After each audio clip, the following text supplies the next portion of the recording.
जरा सोचिए कि एक माँ जिसने अभी एक बच्चे को जन्म दिया हो, उसकी आंखों में खुशी के आंसू हो, लेकिन अगले लम्हे वो चीख रही है, वो बिलक रही है, क्योंकि जिस अस्पताल में उसने बच्चे को जन्म दिया हो, वो अस्पताल वाले उसका बच्चा उससे छीन के एक और खातून को दे रहे हैं। वजह क्या है कि उस खातून के पास बिल के पैसे नहीं है, और जो अस्पताल वाले दूसरी खातून को उसका बच्चा दे रहे हैं, उस औरत ने उसका बिल अदा किया हो। अब आप मुझे ये बताइए, ये कोई फिल्म की स्टोरी नहीं है, बल्कि ये कराची के एक अस्पताल की कहानी है। और कराची के निजी अस्पताल में ये वाकया पेश आया है। एक औरत ने बच्चे को जन्म दिया है, और अगले लम्हे अस्पताल वाले उससे उसका बच्चा छीनते हैं, क्योंकि उसके पास बिल के पैसे नहीं थे। और एक और खातून आती है, वो उसके बिल के पैसे देती है, और वो बच्चा लेके जाती है। और जिस वक्त ये दावे किए जाते रहे हैं बिलावल साहब की तरफ से या मुराद अली शाह साहब की तरफ से कि बाहर के अस्पतालों से लोग अपना इलाज छोड़ के वो सिंध के अस्पतालों में इलाज करते हैं, ये उस हुकूमत में कराची के एक अस्पताल की कहानी है। और अगर मैं आप लोग के साथ शेयर करूं, जिस वक्त ये वाकया हो रहा था, उस वक्त सिंध की हुकूमत या बिलावल साहब, जरदारी साहब, मुराद अली शाह साहब काम पे बिजी थे।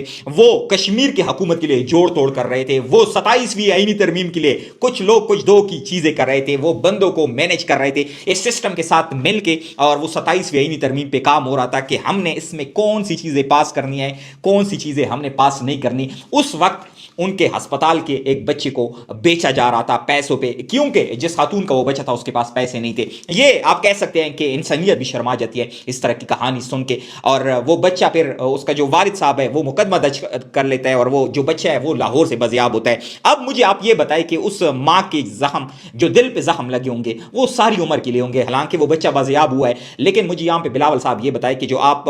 तीसरी दफा आप 15 साल से हुकूमत कर रहे हैं सिंध में, और आप ये भी फरमाते हैं, और मतलब ये है कि कॉन्फिडेंस लेवल आपका देखे कि आप कह रहे हैं कि सिंध के अस्पताल इतने अच्छे हैं कि लोग बाहर के ममालिक में इलाज नहीं करता। अगर कराची के अस्पताल का ये हाल है, बाकी सिंध के जो हालात है या सिंध के अस्पतालों का जो इलाज है या स्कूल या बाकी जो जितनी भी चीज़ें हैं उनकी तो मैं बात ही नहीं करता, तो आप मुझे बताएं कि कराची में ये हो रहा है तो बाकी सिंध में क्या हो रहा होगा। और फिर बिलावल साहब कल जिस तरह न्यूयॉर्क में एक नौजवान मेयर मुंतखब हुए हैं, उसको भी वो अप्रिशिएट कर रहे हैं, और वो अपने पीपल्स पार्टी के हुकूमत के साथ उसको मिला रहे हैं कि जी पीपल्स पार्टी ने भी जिस तरह एक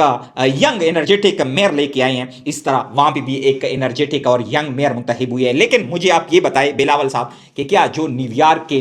मेयर मुंतखब हुए हैं, क्या उसके दौरे हुकूमत में, क्या जब वो मेयर होगा, जब वो वहाँ पे उसकी गवर्नेंस होगी, इस तरह का वाक़या पेश आ सकता है? लेकिन ये आपके नाक के नीचे आपकी हुकूमत में ये वाक़या पेश आया है कि अस्पतालों में बच्चे बेचने पर लोग मजबूर हैं, उनके पास इतने पैसे नहीं कि वो अपना बिल अदा करें, और फिर अस्पताल वाले उनका बच्चा बेचते हैं कि आपके पास बिल के पैसे नहीं है। तो बिलावल साहब से अगर ये 27वीं आईनी तरमीम और फिर जो कश्मीर के हुकूमत के लिए जोड़ तोड़ है, और फिर वहां के लिए जमीरों को खरीदा जाता है, वहां के लिए लोगों को खरीदा जाता है, अगर उससे आपको थोड़ी सी फुर्सत मिले तो अपने मेयर को भी बुलाए, अपने वजीर आला सिंध को भी बुलाए, और उनसे आप पूछे कि सेहत के हालात क्या है आपके सिंध में, जो लोगों के बच्चों के स्कूल के हालात वहां पे क्या है, तब जाके शायद आपको अंदाजा हो जाए। और जो पैसे आपसे बच जाए, जो आप कश्मीर की हुकूमत को खरीदने की कोशिश कर रहे हैं, वो जो पैसे बच जाए उसको फिर आप वो अपने अस्पतालों पे लगाए कि लोगों को अपने बच्चे बेचने ना पड़े। अपने इर्द गिर्द के लोगों का ढेर सारा ख्याल रखिए। अब तक के लिए इतना ही, बस सलाम।